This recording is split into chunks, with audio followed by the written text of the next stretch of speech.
प्राची कक्षा 12वीं में पढ़ती थी। प्राची अपने स्कूल की सबसे सुंदर लड़की थी। उसे अपनी खूबसूरती पर बहुत घमंड था। उसके स्कूल के सभी लड़के उस पर मरते थे। सब उसे अपना बनाना चाहते थे, लेकिन प्राची किसी से बात तक नहीं करना पसंद करती थी। प्राची की दोस्त सीमा ने प्राची से कहा, पता नहीं तुम किसी को पसंद करोगी भी या नहीं। स्कूल के इतने सारे हैंडसम लड़कों को भी तुम अपने लायक नहीं समझती।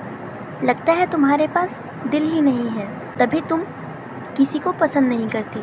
तब प्राची बोलती है, मैं और इन 2 कौड़ियों के लड़कों से प्यार करूं, मेरे इतने बुरे दिन भी नहीं आए हैं। मेरे लिए तो मेरे सपनों का राजकुमार आएगा और मैं उसी से शादी करूंगी।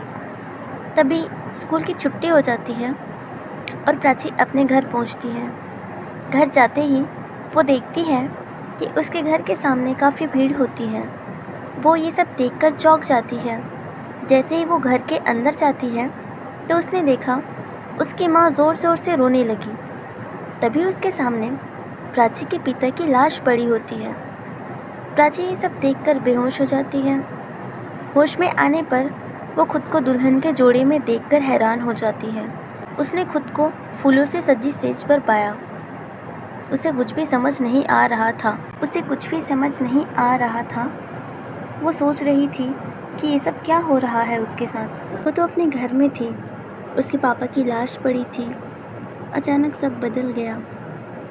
तभी उसे किसी की आहट सुनाई दी और जो उसके सामने आया उसे देखकर प्राची की आंखें फटी की फटी रह गई। देखा एक आदमी जिसका पूरा शरीर जला हुआ था और काला नज़र आ रहा था। वो बहुत ही बदसूरत था, जिसे देखकर प्राची हैरान हो गई। लेकिन वो और भी ज़्यादा हैरान इस बात पर हुई क्योंकि वो आदमी दूल्हा था। वो दूल्हे के जोड़े में था, प्राची का दूल्हा। तब यहाँ प्राची को पता चलता है कि उसी जले हुए आदमी से प्राची की शादी हो गई है। प्राची के मन में प्रश्नों का तूफान उठा था। वो आदमी प्राची से नज़दीकियाँ बढ़ाने लगा और ज़बरदस्ती प्राची के साथ शारीरिक संबंध बनाने लगा। प्राची की आवाज़ चीखों से भर गई। उसकी चीख से सारा घर गूंज उठा। अगली सुबह वो दर्द से कहराते हुए उठी। तभी उसने देखा दीवार पर एक तस्वीर लगी हुई थी। तब उसे सारा मामला समझ में आ गया। वह सबकी नज़र से छुपते छुपते अपने घर चली गई। वहाँ जाकर उसने अपनी माँ से पूछा, माँ, पापा की मौत कैसे हुई और कल मेरे साथ क्या क्या हुआ था।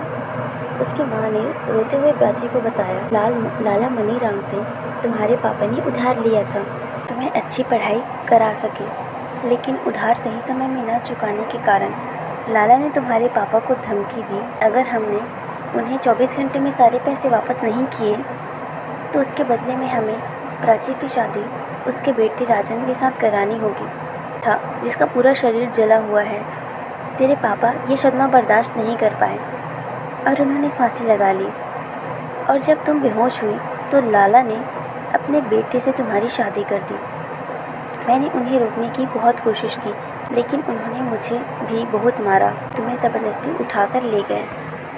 अपनी माँ की बात सुनने के बाद प्राची अचानक ताली बजा बजा कर ज़ोर ज़ोर से हंसने लगी और तभी अचानक प्राची के पीछे से पुलिस सामने आई और उसने प्राची की माँ को गिरफ्तार कर लिया। तभी प्राची अपनी माँ से हंसते हुए बोलती है, वाह माँ, तुम्हें क्या लगा कि तुम ये झूठी कहानी सुनाकर मुझे बेवकूफ़ बनाओगे और मुझे सच का पता ही नहीं चलेगा। मुझे तो सारी सच्चाई का पता चल चुका है। आखिर ऐसी कौन सी सच्चाई थी जिसकी वजह से प्राची ने अपनी ही माँ को जेल भिजवा दिया, और प्राची की माँ ने ऐसा कौन सा झूठ बोला। क्या सच है, पिता की मौत आत्महत्या थी या उनका कत्ल किया गया था। देखिए अगले पार्ट में।